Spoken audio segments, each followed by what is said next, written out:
ladies and gentlemen, welcome back. Today is the 10th episode, and for my 10th episode with me, I have Professor Courtney Johnson, my mentor of the engineering science capstone, as well as my professor for technical communication.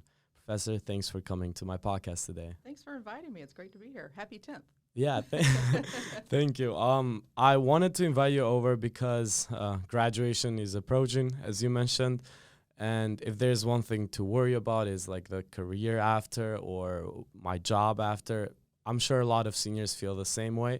And taking the class technical communication, kind of catering your message, being expert in your field is, I think, what you specialize on. And personally, it helped me a lot. And I wanted to kind of discuss that class in general with you today as well. Okay, great. Yeah, absolutely. So I noticed from your bio that over a decade, you were a technical field engineer with Medtronic, where you trained and coached employees in technical communication. How was that different from teaching or kind of like helping out students at Vanderbilt? Yeah, I'm glad that you brought that up. In my role at Medtronic, we were in the operating rooms, we were in the cardiac cath labs, we were in the physicians' offices offering technical support. And so my responsibility was to make sure that our new employees could offer that service, and technical communication was on a minute-by-minute basis. Right. If we were communicating with a physician was different than communicating with a nurse, than communicating with a patient, and communicating with my employees as well. So it was always on the spot trying to problem solve. What is it that they want? How can I make it so that they can understand? Is that you kind of restructured the class technical communication from before? What were like some of the new elements that you added or maybe that you got rid of as well? Yeah, so I've been teaching it in some capacity for 12 years.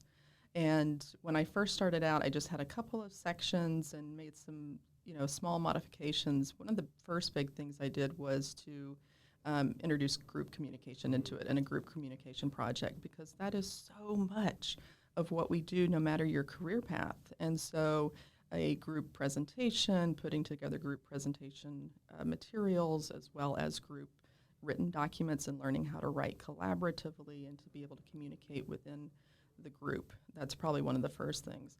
The other thing that I did was to make sure there's a really nice through line from ES 2100W Technical Communications to senior design and senior capstone, because it's predominantly engineering students who take the class. Yep. And so what are the things that we're doing now in capstone? Posters, videos, group presentations, trying to have some similarities so that there's a foundation in that course that can carry through to when folks are seniors. And I would say the last thing, which all of us had to do, was when we had to adapt during the pandemic. Yeah. And go to online and go to hybrid, and what were some things that we could do a little bit differently. Class went completely online electronic, no more paper materials. I remember that. That was not fun. That was not fun. But I think that there were some good things that came away from that, and even converting one of the presentations to a recorded presentation. So how do you put together a presentation that it's professional, and being able to use it and be able to share it maybe in an interview setting or a portfolio to be able to show how you communicate.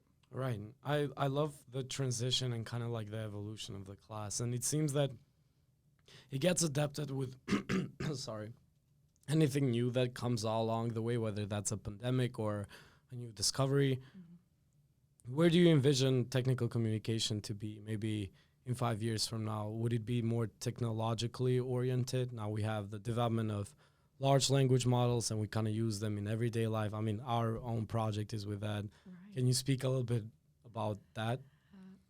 It's hard to say what it's going to be in 5 years, right? Because everything is changing so rapidly. I think absolutely adapting it and figuring out how AI works and what's the best way to use it and to help it, right? To be able to help AI be a better communication assistant or tool for folks to be able to use. But I also think that there's still going to be a focus on how do we just communicate as individuals in all the different modalities. So how can we communicate in person? How do we communicate via email, text, on a Zoom, on a virtual platform? Because that's still going to be there no matter where technology takes us. So I think it's trying to figure out where's the happy medium to be able to still have those good communication talents, but figure out how does AI play into it that we could contribute to it, but then also figure out how it can help us as well.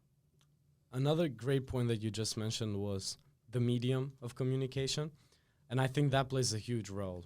I've noticed like me texting my friends in an iMessage is not the same as me emailing a teacher and vice versa. Or calling somebody in the phone, probably the language usage is not the same as in providing a presentation on a topic that you want.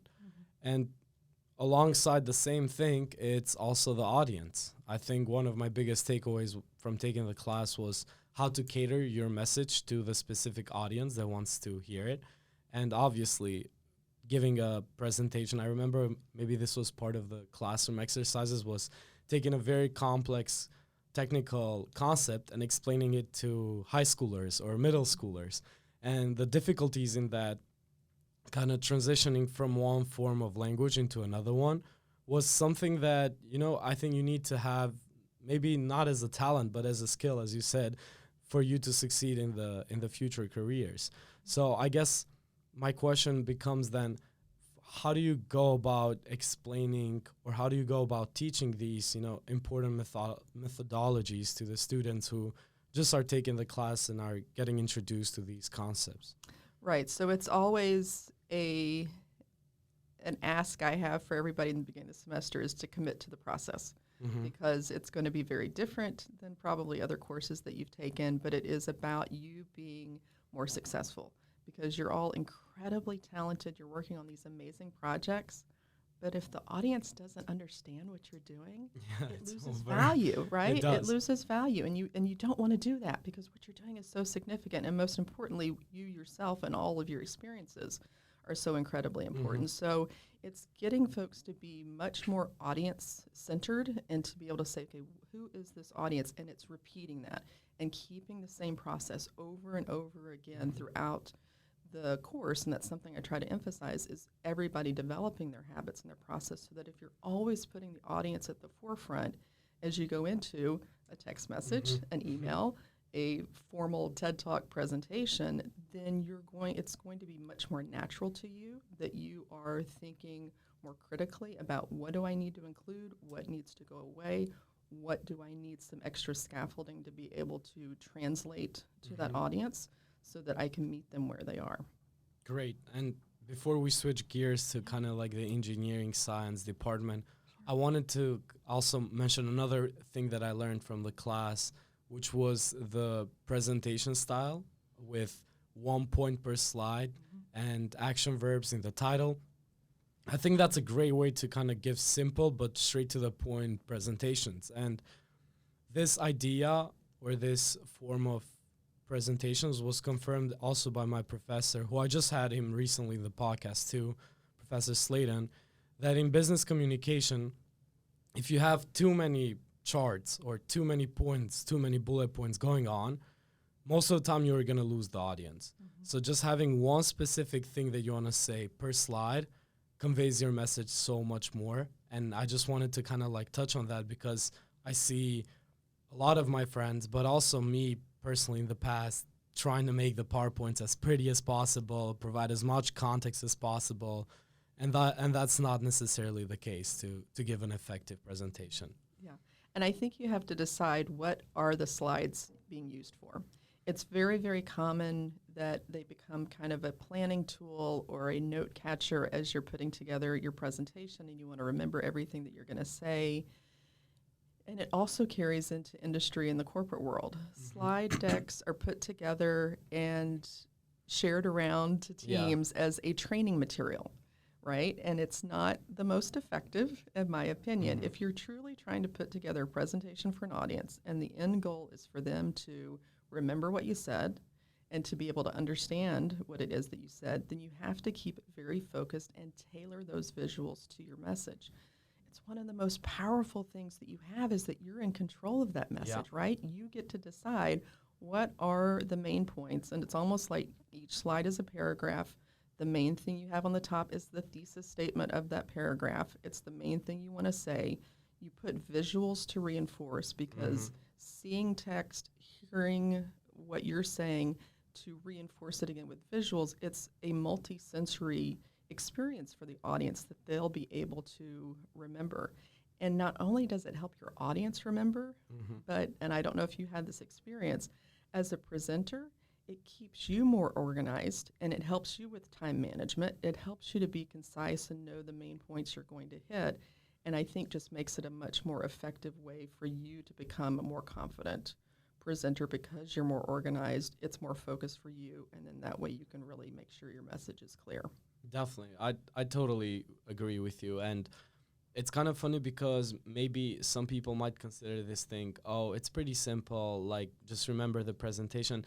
It actually sounds simple, but on the flip side, it's so crucial and so important that if you happen to neglect it or ignore it, oftentimes you might just be robbed of a perfect delivery. Exactly. And besides that, also there's so many other concepts that we learn in the class about eye contact with the audience, body language, your tone, your pauses that you take in the speech that I think kind of mesh in together with the other elements that you mentioned to kind of like give a good form of communication. Yeah, and I would just to add to that, so many times folks get hyper focused on those things because it is those are very personal attributes, right? And what I try to emphasize is being aware of what your delivery style is. It does not have to be perfect.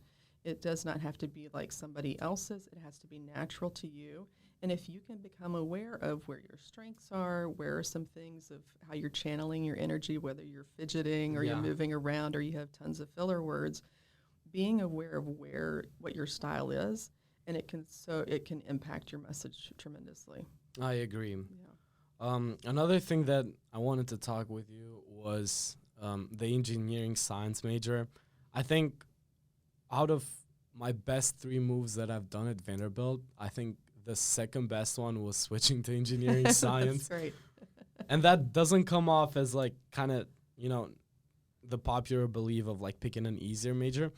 It's actually so interesting, the perspective and the breadth that this major allows you while also retaining the fundamentals of the engineering skill set.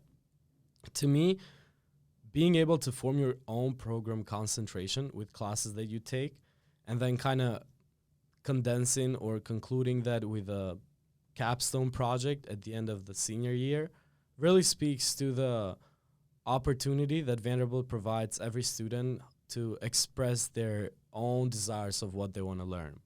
And with that said, I was wondering throughout your career at Vanderbilt, as manager of like the engineering science capstones, how has that been for you? What have you been impressed by, or some of the things that you think are valuable to share with the audience? Sure. I love the engineering science program because, like you said, students can customize it, right? They have a say in what they want to focus on that connects with what they want to do post Vanderbilt. So absolutely, they've got that foundation, but then the creativity of crafting, what it is that you want to go and focus on. I've been very impressed with that and impressed with engineering science students and a lot of students being very adaptable. I think when you have all these different interests that so many engineering science students have, that you're able to kind of put it together in a cohesive way and be very adaptable to different situations and different environments. And it's been great. And with Capstone, y'all are the 4th group to go through, so it's still relatively a young program. But it's amazing to see what y'all are able to do in a short amount of time. It's just a semester time span for the projects. But the different perspective that you bring to a project and contribute to the sponsor and the sponsoring organization. I can't tell you how many times in projects as students are doing their research and are analyzing data or doing interviews or user experience information, they uncover things that the sponsor or the organization were not aware of or have not had the time or an outside perspective to be able to evaluate. And I think that's something that's incredibly valuable And I hope that the students who are completing the program as they transition into their careers realize when they get into whatever it is they're doing, they're going to be able to offer a perspective that's fresh, that's new, and apply all this incredible customized engineering science curriculum that they put together to be able to contribute that to a team.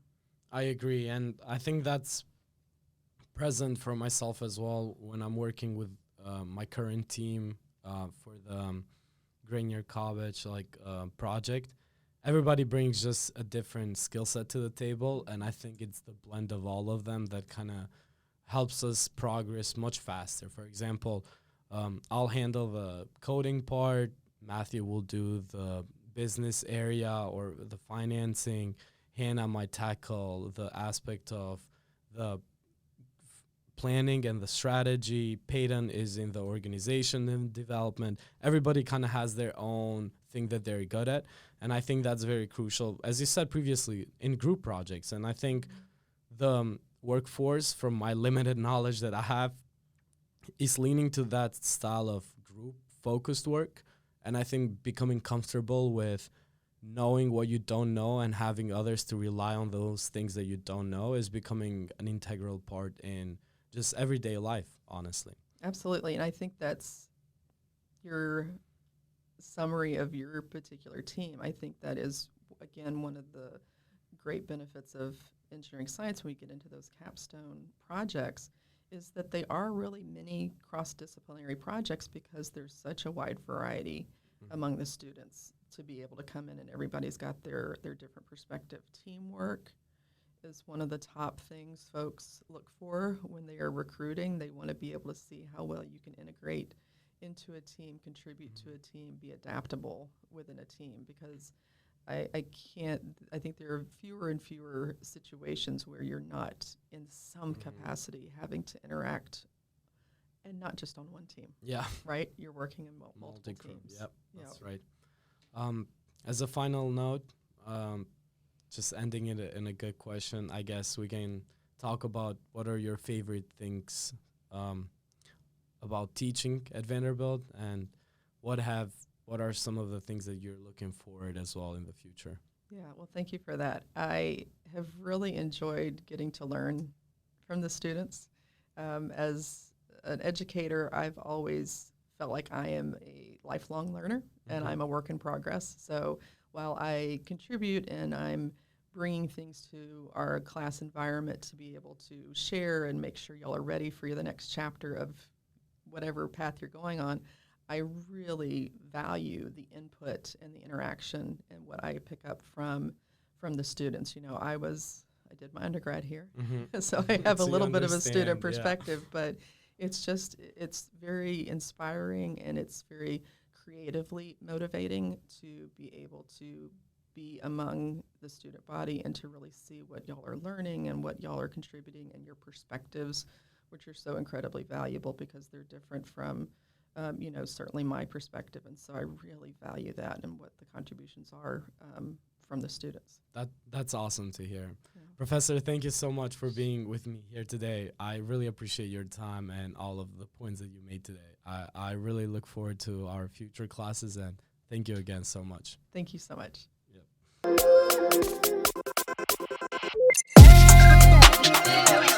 Yep.